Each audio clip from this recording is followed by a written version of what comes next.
Well, good day, everybody. All right, well, you've seen a lot of movement in the tiny house. Can you tell I'm excited? Okay, what the project we're going to tackle today is the flooring. So much thinking has gone into it, probably too much. By now you know I'm obsessed with this project, but we're going to see it done. So the flooring, at first, I'd spent a lot of time in cabins and I loved the look and the feel of a real plank. So I was like, I just want to lay some floor down that's just real wood, tongue and groove, I don't know. And through many discussions, I was brought to the realization that it's not easy. It's not easy to clean. So the couch has to drag open, spilling water, spilling kind of whatever. Pets coming in here, and just, I've had pets before, so I know they pee on the floor and whatever else.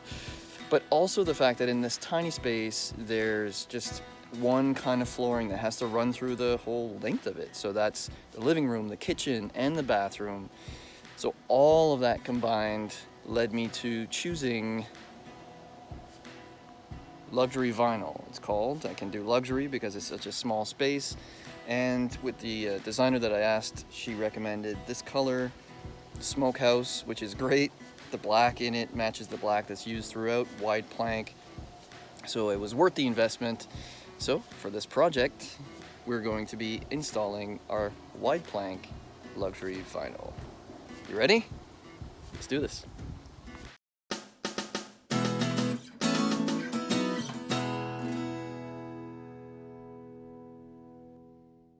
All right, so the first step, we brought them all in, laid them out, and found that there are 4 patterns. As we did with the shiplap, we're gonna make sure that we start one shorter than the other and make sure that they're staggered, the lines are staggered. The other thing is we wanna mix and match the patterns because, well, it is vinyl flooring, but you don't want it to look manufactured. You want it to look like nature made this stuff. And so we'll lay it out in the pattern that we feel kind of carries that in. Let me get in there.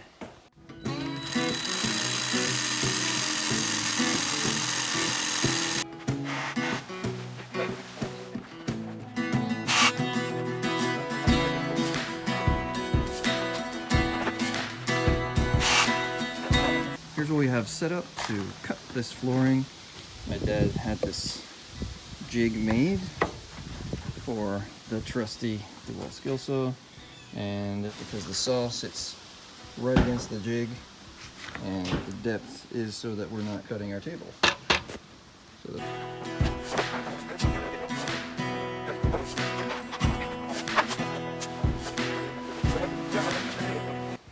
So the installation is going pretty well, and it's just all about how you edge it in and then press it in. But we do notice that there's a little gap, maybe 32nd of an inch. So what we are doing is we have this little piece, and then we can hammer that in and not damage the lip here. See something like this, you can see that side, and we'll just knock it in, just like that. And so the break pattern we chose was 1/3, 1/3, 1/3, and I'm trying to mix and match this. In the spirit of airing all of the things that we come across, we have the hearth and the flooring. So over here, we're looking at about 4 inches from the hearth to the edge of the wood. Here, it's about 3 3/8. What we're gonna decide to do is move the hearth over 3/8 so that there's 4 inches the whole way. So the line will be better. And back here, the line is going to be edged against the wall, so it won't be quite as noticeable. This versus taking and cutting one of these pieces of flooring 3/8 of a difference to edge it out. So that's what we're moving forward with, moving this over just a bit. I'm not hiding anything from you.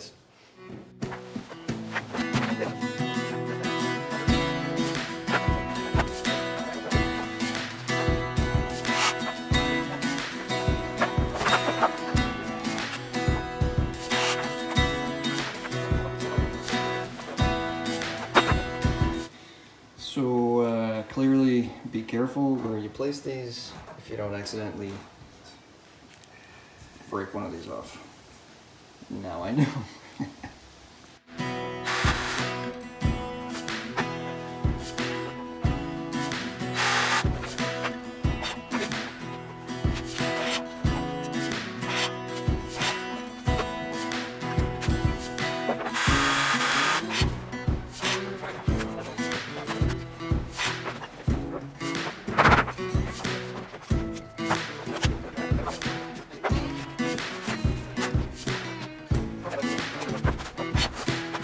Well, okay, it went by pretty well. Let me show you how this ended up.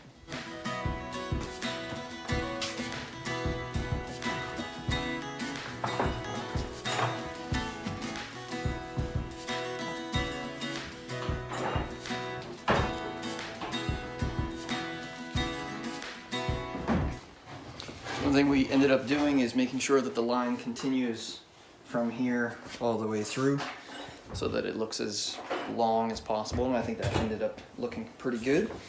So Dad, any words of wisdoms, things you do differently? No, this is just beautiful. Awesome. Yeah, that is beautiful. So we do this again? Yep. All right, well, there you go. Cool. Until the next time, for my dad and I at Tiny Life Takeover, take care and God bless.